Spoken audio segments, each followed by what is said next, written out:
Well, Bandung, I think it really depends on which side of the argument you are as to how you greeted that moment at 11 o'clock London time, midnight Brussels time. If you're a Remainer, one of the 16 million people in Britain who voted to remain in the European Union, you would have seen it as a leap into the dark, the biggest mistake in generations. If, like the UK Prime Minister Boris Johnson, you wanted out, and in the Parliament Square they were partying hard among the Brexiteers in the country, well, if you were one of those, it was something to be welcomed, and they did welcome it with open arms. You heard the Prime Minister there saying, let's get Brexit done. Well, to an extent he has, because Britain now enters a strange twilight zone.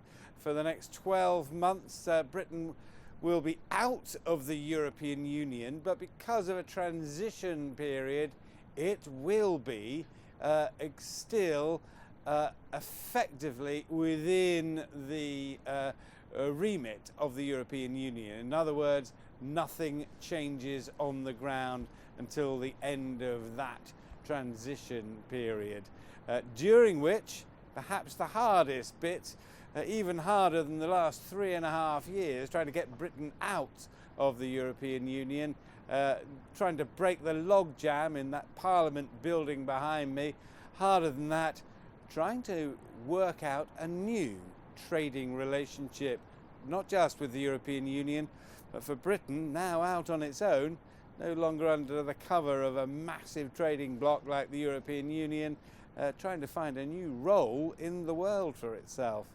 Now, Richard, let's talk a little bit more about that twilight zone you just described, as UK just entered that very zone, and it's definitely not party time for both sides, UK and EU. Talking about the coming up negotiations, tough negotiations, what does that mean for British citizens and EU nationals living in the UK? Well, they still have the right to be here. And the reality is that if they wanted to stay beyond, they could. If they want to stay beyond the transition period, they could. What is significant here is that the freedom of movement among the European states, for the British at least, will come to an end at the end of that 12-month period. It probably can't be understated, the significance of Britain, the world's 6th largest economy, leaving the European Union.